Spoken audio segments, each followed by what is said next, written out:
আপনি মামলার কি বাদী? হ্যাঁ। কোন থানায় মামলাটা করছেন?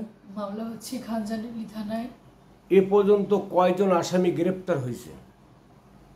গ্রেপ্তার হয়েছে প্রথম আসামির ওয়াইফ আকিনুর বেগম, জিয়া ফকিরের ওয়াইফ আকিনুর বেগমকে। আকিনুর বেগমকে এই হত্যার সাথে জড়িত ছিল?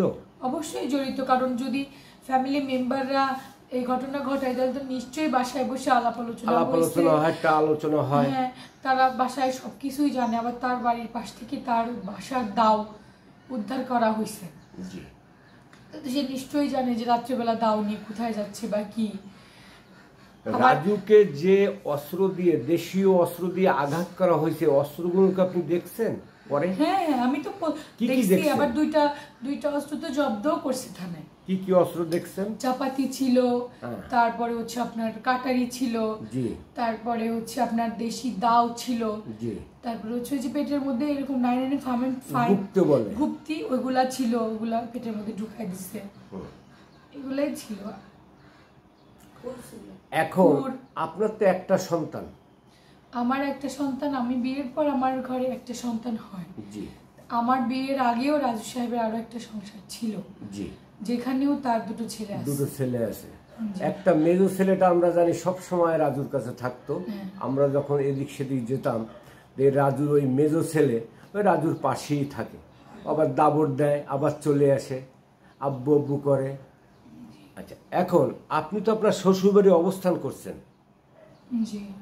এখন আপনার জীবনের নিরাপত্তা তো অনেকটা। রাজু যখন চলে গেল, আপনি মামলার বাদী, হয়তো দুনিয়ার থেকে আপনাকে সরায় দিতে পারলে হয়তো এরা পার পেয়ে যাবে, জামিন হয়ে যাবে, আবার তারা ঘুরবে। এই প্রসঙ্গে আপনি কিভাবে চলাফেরা করছেন? আমি তো বাসা থেকে কোথাও বেরোচ্ছি না, বা আমার ফ্যামিলি মেম্বাররা আমাকে কোথাও যাইতে দিচ্ছে না, যে কারণে ওকে যখন কিছু করে ফেলাইছে, তোমার যদি কিছু হয়ে যায় এই ফ্যামিলি কে দেখবে, বা তোমার বাচ্চাগুলোরে কে দেখবে, আর তুমি মামলার বাদী।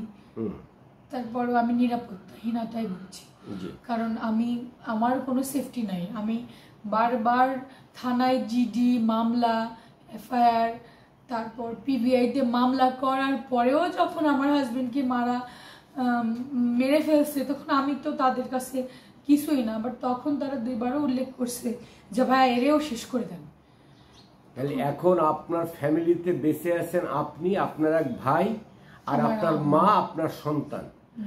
আপনার সন্তান তো আপনার ফ্যামিলির ওয়ারিশ নাকি? এখন দেখো, আপনি কেসের বাদী যখন হয়েছেন, তখন তো আপনার সাবধানতা অবলম্বন করতে হবে, তাই না?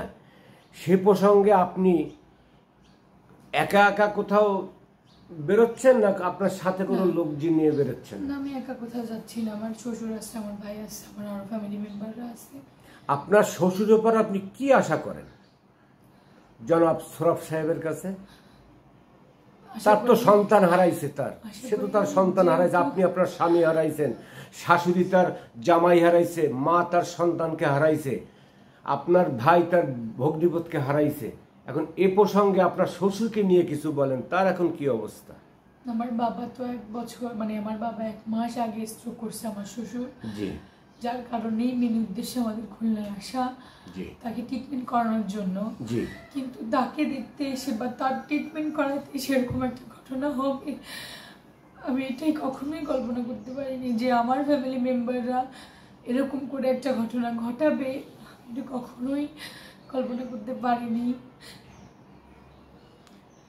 যাক, আপনার সন্তান তার বাবার হত্যার বিচার পাক, এটা আমরা আশা করি।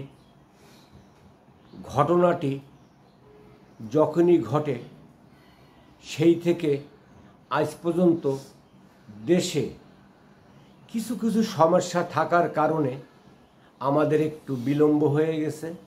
আশা করি এই হত্যার বিচার হয়তোবা খুলনার মাটিতে আমরা দেখতে পারবো। আপনাকে অনেক অনেক ধন্যবাদ।